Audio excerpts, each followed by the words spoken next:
Assalamualaikum warahmatullahi wabarakatuh.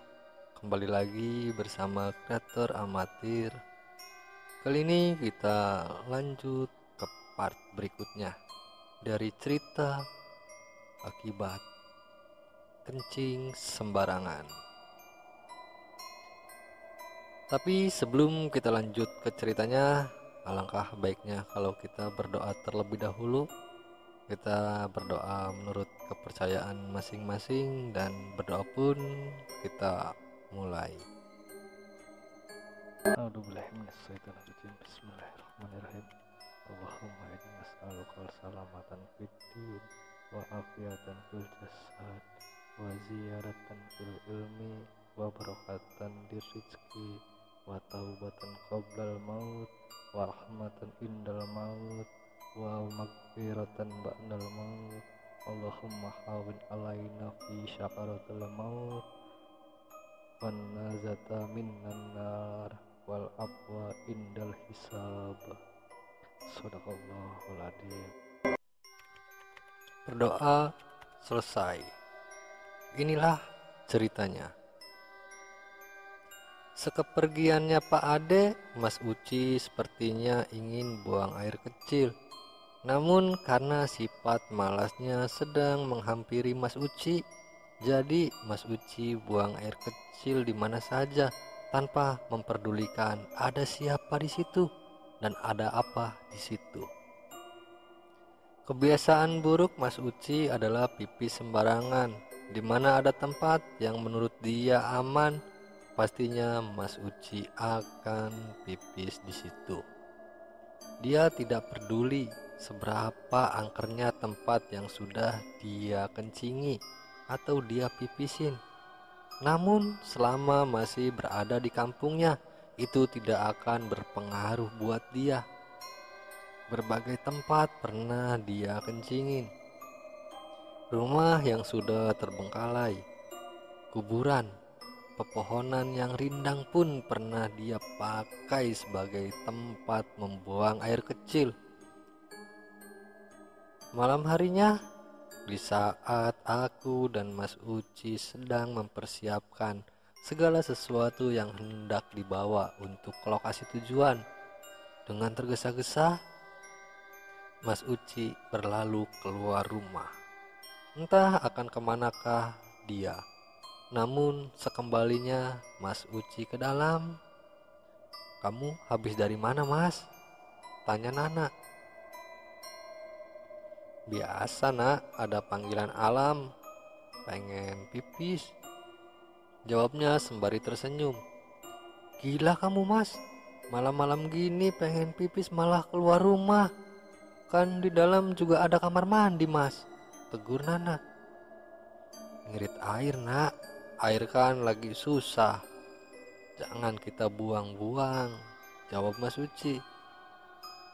"Tapi itu kan jorok Mas, pasti kalau pipis di luar Mas nggak cebok kan anunya?" tanya Nana. "Biar nggak cebok juga bersih nak, kan digesek ke tembok atau ke batang pohon," jawab Mas Uci sembari nyengir. "Ya sudahlah, terserah Mas aja," ucap Nana. "Nah gitu dong, jangan kau menggurui Masmu. Aku Nah gitu dong, jangan kau menggurui Mas. Kau kan adikku, jelas Mas Uci. Kita pun kembali membereskan pakaian yang hendak dibawa dan mempersiapkan segala sesuatunya. Tidak terasa waktu hampir tengah malam dan kami pun bergegas memasuki kamar masing-masing untuk bersiap tidur. Malam itu kami tertidur begitu pulas sampai-sampai makanan yang sudah disiapkan ibu pun tak kami sentuh sedikit pun. Karena keasikan membereskan pakaian dan terlelapnya tidur, pagi harinya aku terbangun dan seperti biasa aku mengunjungi tempat ibu berjualan sembari menunggu waktu keberangkatan. Sore harinya sekitar pukul 3, Eka sudah siap dengan segala perlengkapannya untuk pergi. Eka menyempatkan menghampiriku ke tempat ibu. "Wah, Nananya ada di situ?" tanya Eka. "Ada, Kak," jawab ibunya Nana. "Nak, Nana, ini si Eka nanyain," teriak ibunya Nana. "Iya Bu, sebentar," jawab Nana. "Kamu ikut kerja juga, Kak?" tanya ibunya Nana.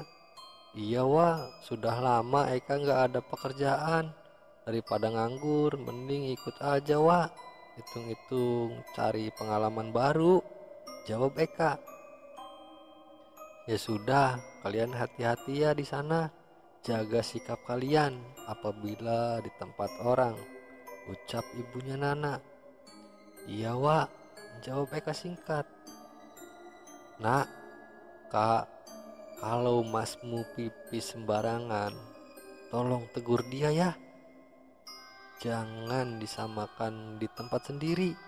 Takut ada yang tidak senang dengan kebiasaan buruknya," ucap ibunya Nana. "Iya Bu, iya Wak," jawab Nana dan Eka bersamaan. Nana dan Eka pun bergegas pulang dan hendak mengajak Mas Uci untuk cepat-cepat karena takut tertinggal. Namun setelah sampai rumah, Mas Uci sudah siap semuanya. Kini tinggalan Nana yang harus bergegas mempersiapkan semuanya. Singkat cerita, Nana sudah siap dan mereka pun berjalan menunggu pos yang di perbatasan hutan tersebut. Jarak yang ditempuh mereka lumayan jauh. Dengan berjalan kaki membutuhkan waktu selama 20-30 menit dengan berjalan kaki. Sudah nampak beberapa orang di sana yang mungkin akan ikut juga bekerja di tempat yang sama. Kulihat jam di tanganku, 3.40. Masih ada waktu untuk beristirahat dan memakan bekal dari ibu.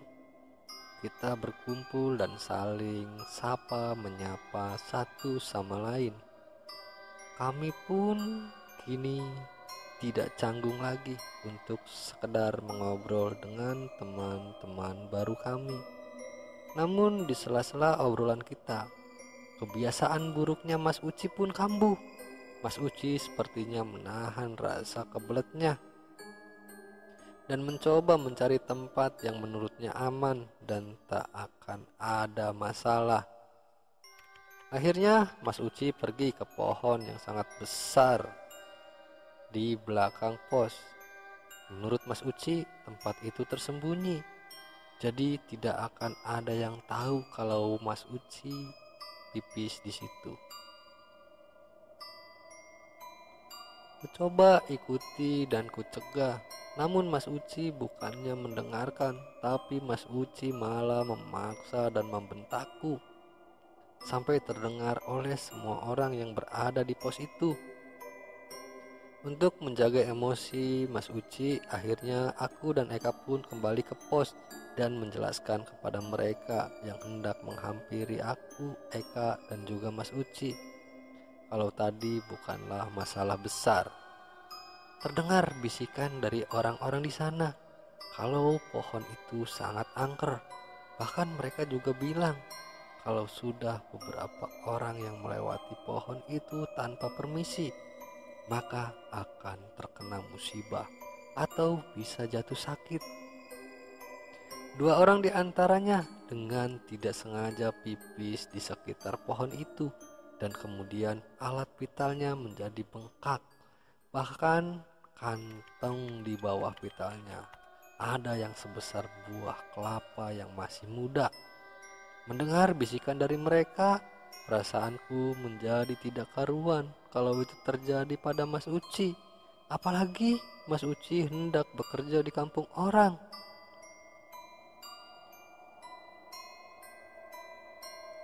Sedang Nana menceritakan semua itu pada aku dan Pak sopir, terdengar kembali teriakan Mas Uci yang sangat kencang. "Pak, kalau di sekitar sini ada tokoh agama tidak?" Tanyaku pada Pak sopir. Kalau itu ada mas, biar nanti bapak minta bantuannya ya mas, jawab Pak sopir. Iya pak, takutnya semua ini seperti yang diceritakan oleh Mas Nana, jelasku. Iya mas, tunggu sebentar ya,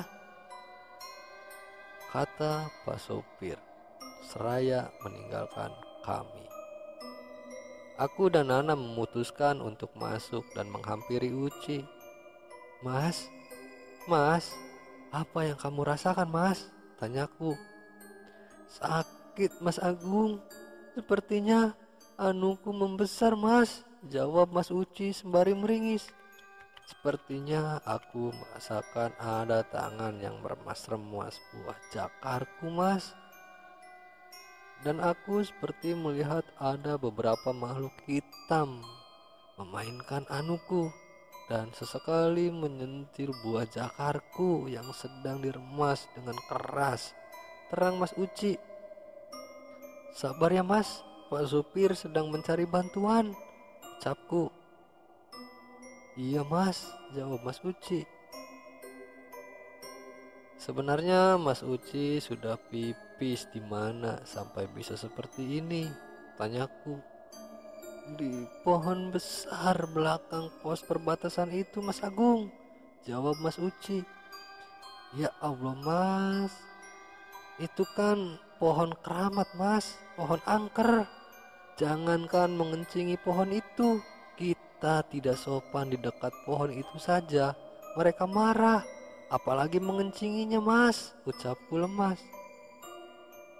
Kamu sih mas, sudah aku cegah dan nasehatin agar nurut.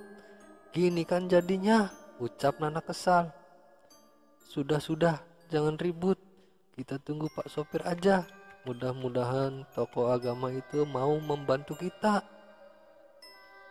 Tak lama Pak sopir datang dengan lelaki setengah tua dengan berpakaian serba putih dan mengenakan sorban di kepalanya. Assalamualaikum, ucap lelaki itu. Waalaikumsalam, jawaban kami serentak. Itu Pak Ustadz orangnya, tunjuk Pak sopir pada Mas Uci. Kamu kenapa mas bisa seperti ini? Tanya Pak Ustadz Yusuf.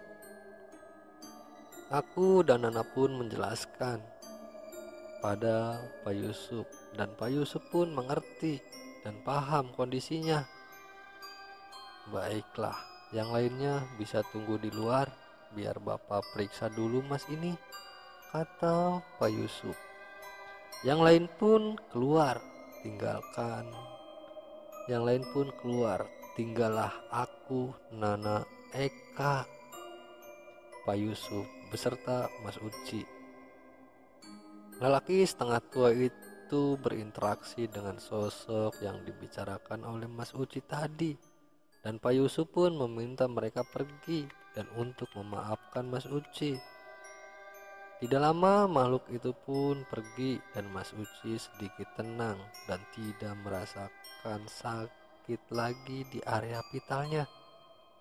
Lalu Pak Yusuf memberikan air putih untuk diminum oleh Mas Uci dan disiramkan kepada kemaluannya.